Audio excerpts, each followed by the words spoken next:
Good morning, good afternoon, good evening, wherever you are joining us from. My name is Abhijit Bhaduri, and I work as an advisor to organizations about the talent strategy in this changing world of work. How do you stay irreplaceable? Today, on the Talent and Tech podcast, I have with me somebody who is a psychotherapist, was a psychotherapist, but has since then started working in an even more fascinating area. She actually helps to decode buyer psychology and is actually using that wisdom in looking at how AI is shaping our world. Without any further ado, let me invite you to my podcast, Katie Reed. Lovely to have you here. Thank you so much. I'm so excited to be here. Thanks, Katie. We met recently on a different conference, and you were talking also about a bunch of different things. I thought it would be really wonderful to have you talk to our listeners.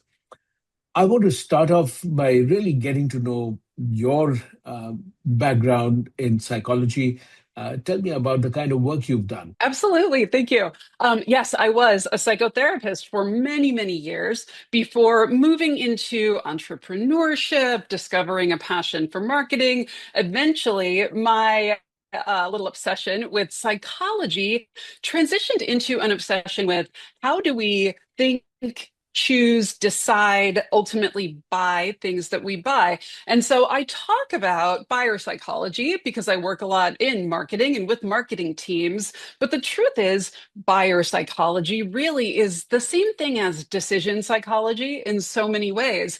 And what I started to see happening, of course, with the massive disruption that we've all seen happening over the past couple years, was that as AI was growing, something really interesting was happening. We were actually changing how we evaluated things. We were changing how we purchase things. We were changing how we decide how we buy.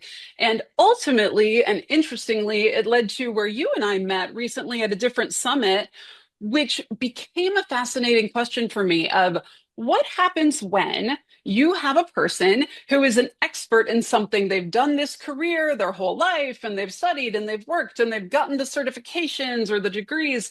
And now all of a sudden, the AI comes along and it can do their job almost as well as they can in terms of just strictly the skill sets. And it's coming up for more and more of our skill sets as it continues to grow and get better. And so, what happens then to that person's actual identity? So much of our identity is wrapped up in our work and in the identities that we have that we pride ourselves on having grown into over time. And we are seeing that career ladder kind of evaporating before our eyes as AI changes the entire playing field. And that's why I was so interested in you and your book and your work and the fact that you're thinking so deeply about these topics. And I'm excited to talk about them today. Absolutely. We should really get right down to that. But before we sort of get into it, if you could simplify and explain to me what is identity and how is that different from, let's say, my self-image, self-concept? Who better than a psychotherapist to explain all of that?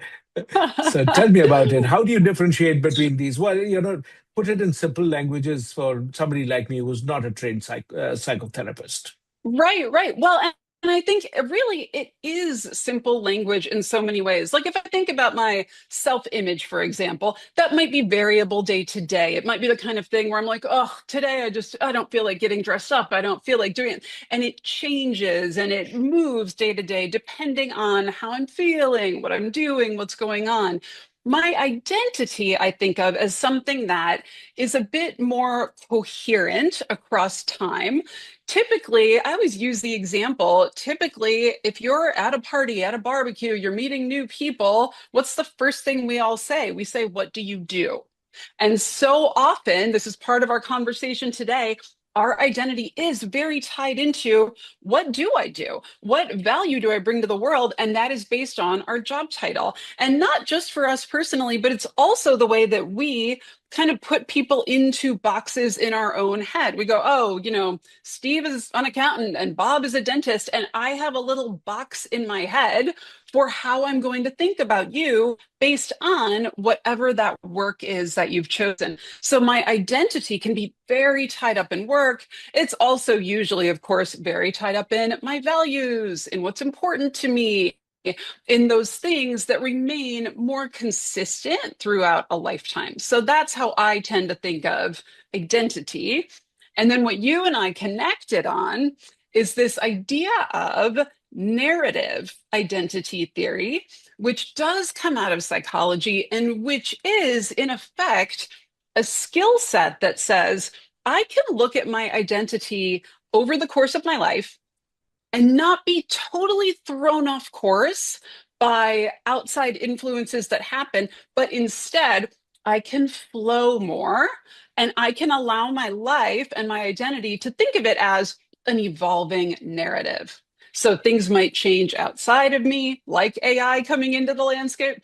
Things might change within me, like my values changing after some experience that I have. And I can now create an internal narrative, a story of my life that makes these things make sense in the way that they flow. And therefore, my identity can now become a bit more flexible and a bit more fluid. Does that resonate?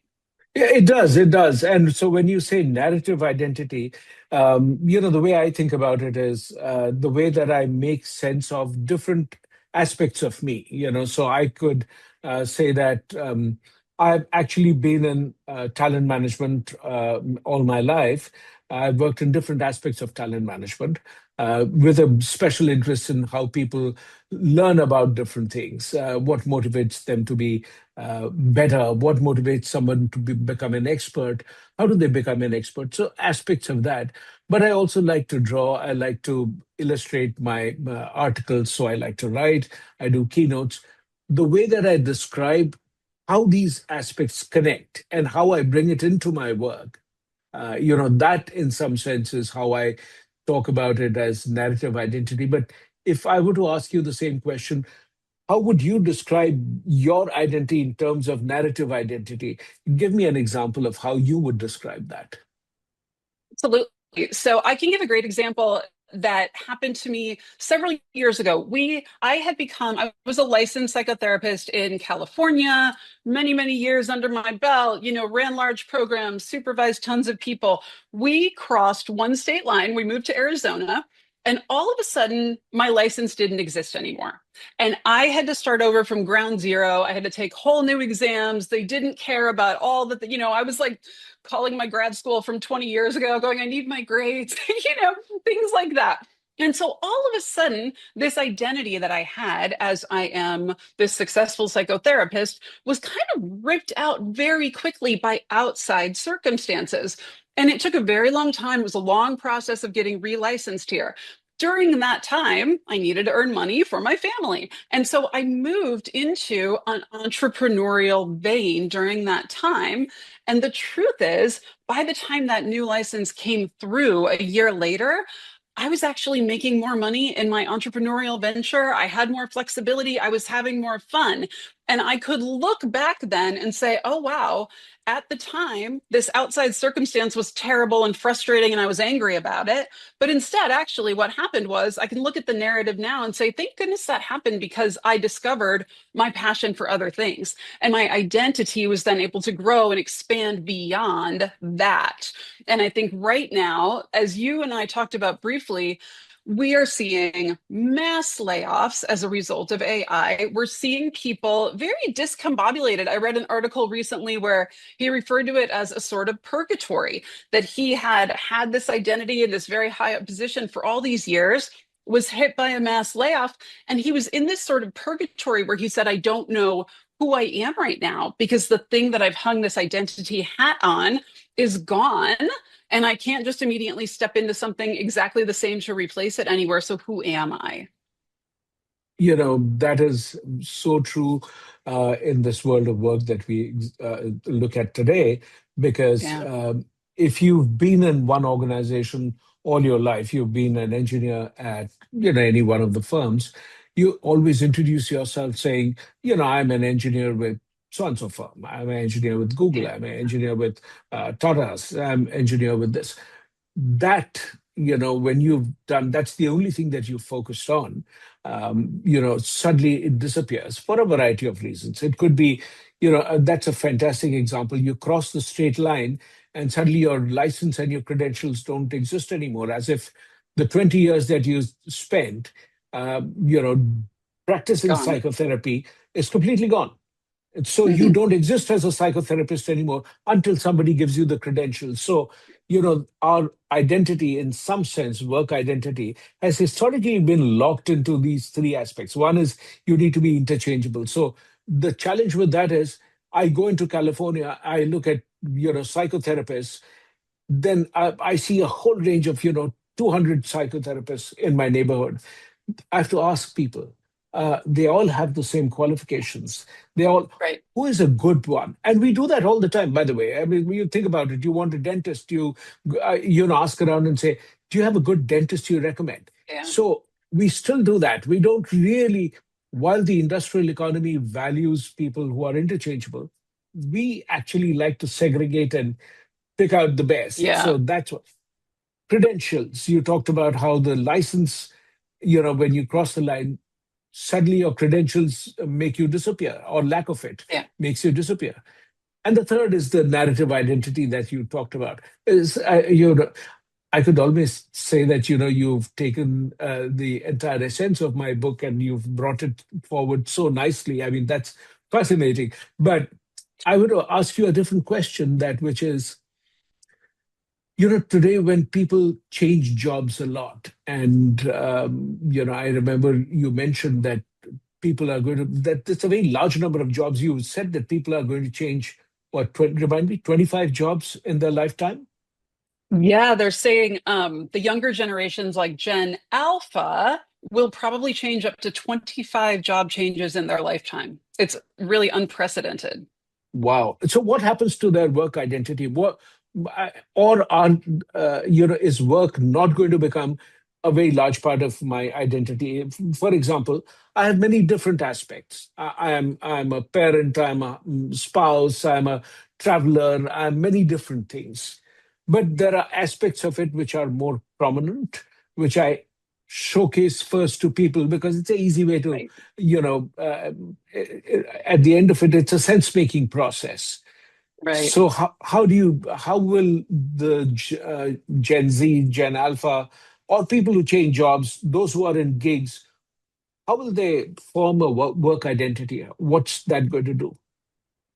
I think it's such a fascinating question right now that we are at the beginning of figuring out. And I think some of this work is going to talent managers like yourself in a way that we are trying to hit this problem with new skills and with training, when really it is a question of identity change, identity loss, identity confusion.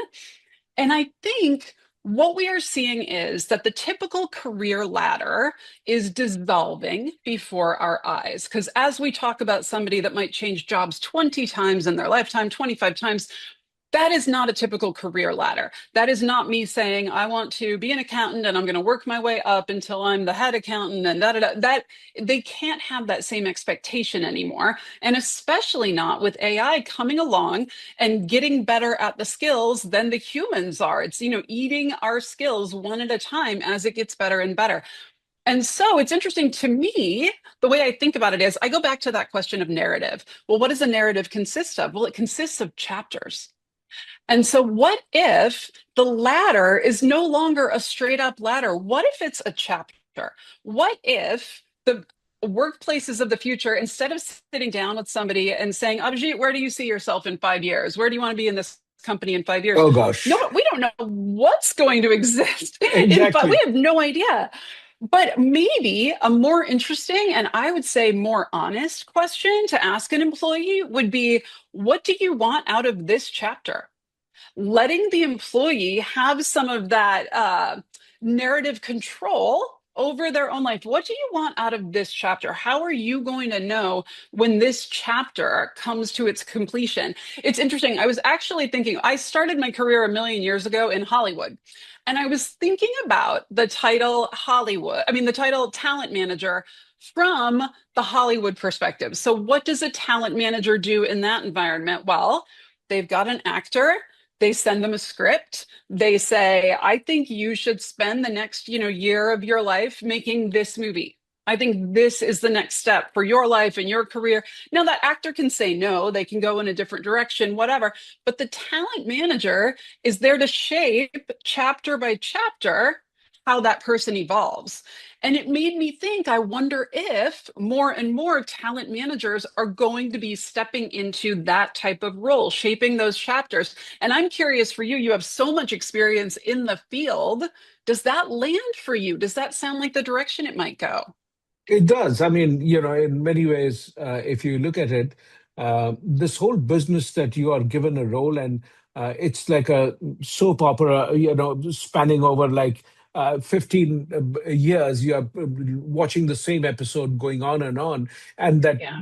person, the actor who plays the father or the patriarch of the family, remains in that role for so many years. So much so that we almost identify the human being with that particular role, so, and that I think is changing. People are doing a lot more. Think about, it's moving from those 15 years worth of soap operas to, let's say, the more 30-second commercials. And well, in some cases, you might be in a series of commercials for the same product or company. In some cases, it's going to be different commercials that the actor is in. You're doing different roles. Somewhere you're, the hero of the film. Somewhere you are playing a doctor. Somewhere you are playing the villain. Somebody plays the Joker. So these are different kinds of roles we are going to be seeing. And in one of the places, I use the metaphor that it's going to look like your career is going to look like a Spotify playlist that you can. Mm, Play multiple genres of music in the same playlist. You can share yeah. that playlist with other people. You can actually mix and match, skip the songs you don't enjoy. So it's going to be a lot of that, which brings me to another related question. Is this whole notion of employee engagement a thing of the past? Because you see it dropping Mm, dramatically. I mean, Gallup now talks about, barely 20% of the employees are engaged at work, and majority of them are like actively disengaged. When you yeah. look at that, um, is there, why is that happening? And if our work identity is not tied to the employer, is that even something people should be worrying about? Ugh, it's such a good question, isn't it? It's such an important question because I think, number one, you're absolutely right. People have lost so much faith in the system. And so that question really becomes a question of human motivation. How do you motivate people beyond the paycheck to want to stay with you? And this actually, interestingly, goes right back into more of what I specialize in with buyer psychology. Because if we look at buyer psychology, so if we take, let's take the comparison. How do I get you to buy something? And how do I get you to be invested and engaged at work? There are very similar methods that Similar. underlie these because, exactly, because this is just human psychology. And so if we look at this type of decision making psychology, there are four major things that we need to do to motivate someone to take an action. They are the four areas are drive, identity, risk, and pattern. And I'll go through those more slowly, one at a time. We'll get them in there. So, drive. Let's take your example of motivation at work. Drive is, am I emotionally motivated enough to take this action? Do I have enough hope? Do I have enough fear? What's happening with AI, with the state of the workplace right now? People are being told, go, we spend a bunch of money. Everybody has to go use this AI, and we trained you and we put you through the skills training, and nobody's using it. And all of these companies are so for they made all these big investments and nobody wants to do it. Well, obviously, because people are smart and they're not motivated to use something that they know could very well replace them someday. So that emotional drive is lacking and it's making them feel more disengaged from the company.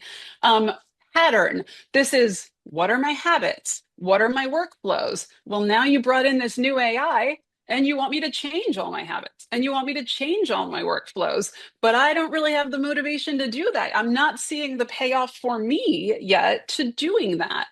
Then we come to risk. Now, risk, if we're thinking about a purchase decision, it's am I going to lose money? Am I going to lose time?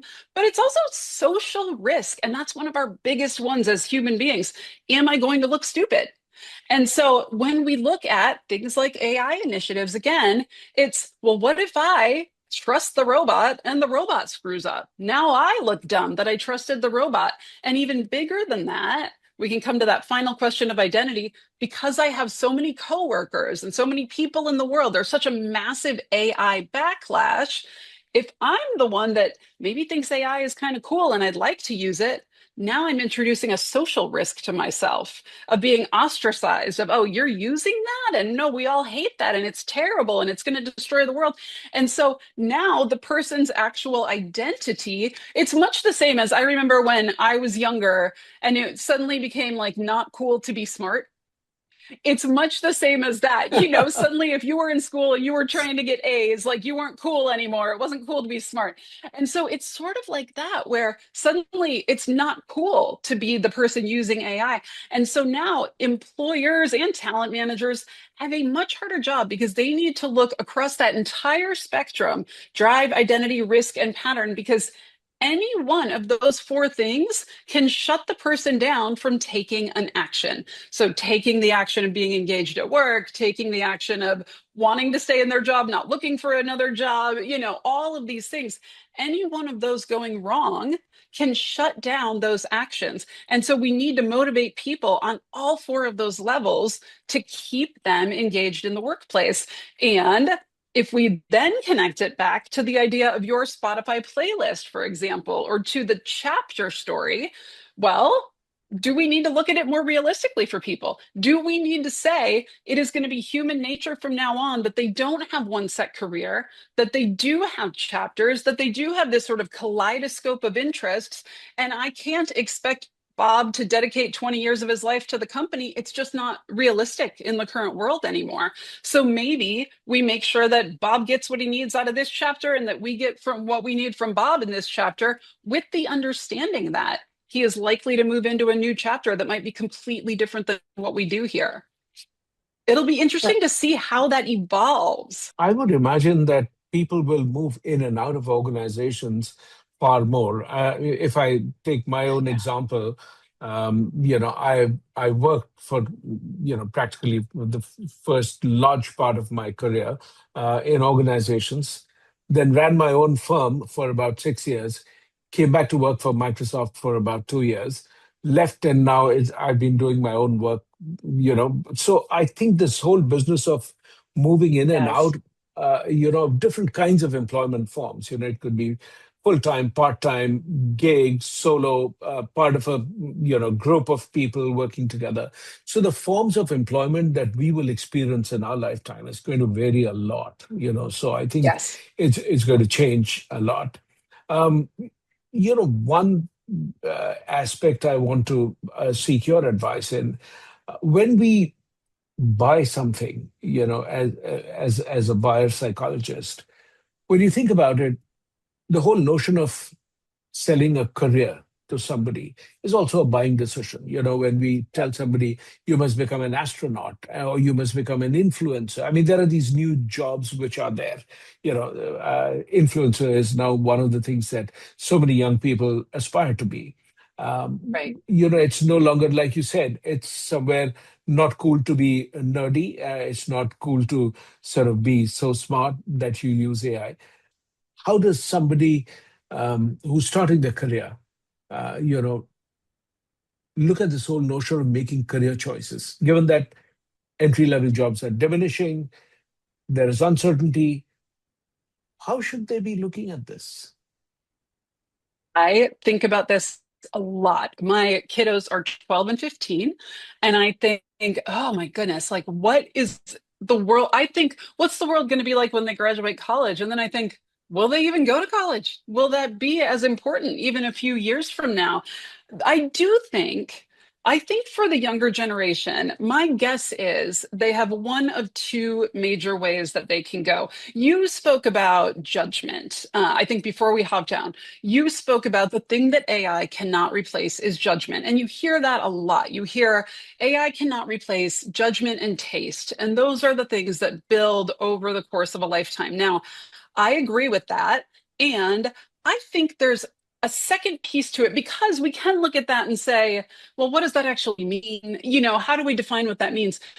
To me, if we're going to operationalize judgment and taste in a way that's useful for an organization, it has to be saying, I am enough of an expert in this area that my judgment says X is the choice to make over Y, and I am willing to be accountable to that decision.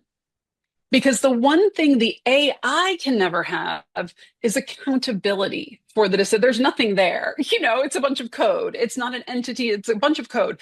And so the human with the judgment either needs to develop themselves enough and their skills and their judgment and their taste to where they are truly the expert. So whether, let's say it's a marketing campaign, whether a marketing campaign comes to you that was developed by a person or it was developed by a robot, that you're the person that has the judgment to say, this is the winning campaign and I'm willing to be accountable to that decision because I know in my judgment it is the best. That's number one. You could become enough of an expert in one thing that you are irreplaceable in that way.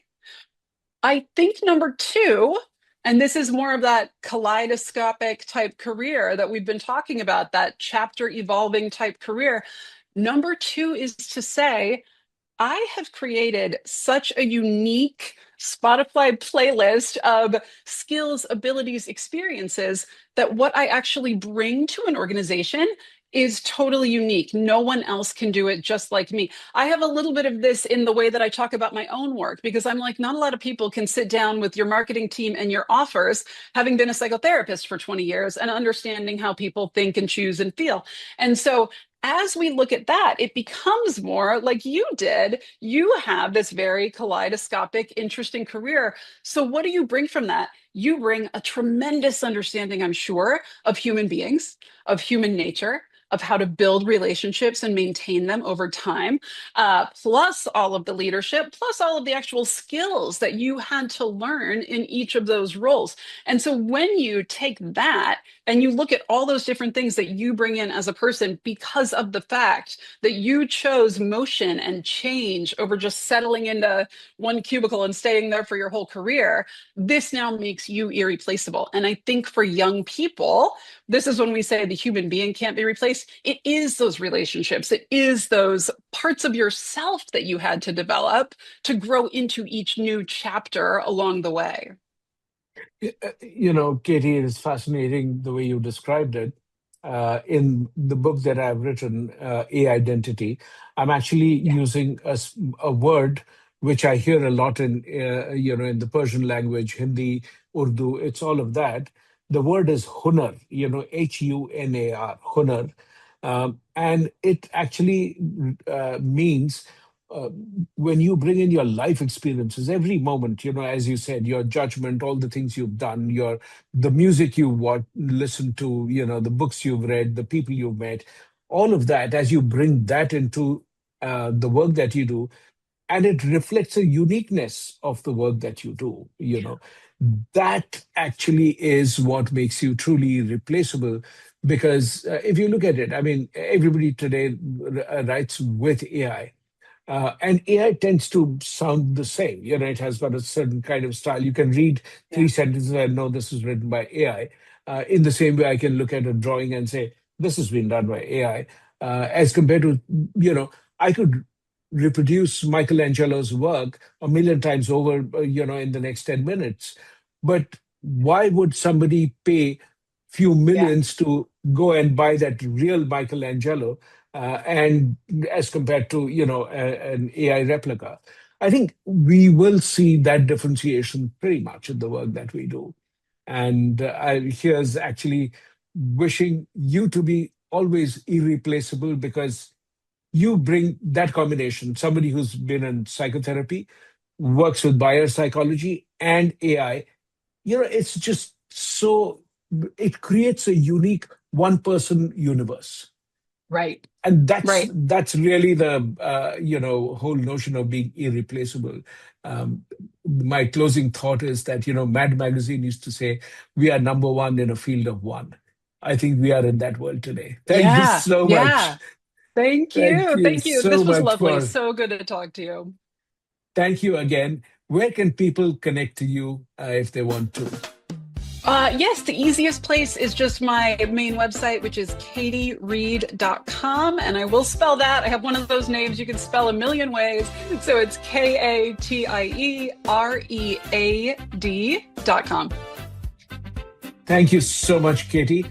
We'll stay in touch. Thank you again for being on the show. Thank you. Thanks, Abhijit.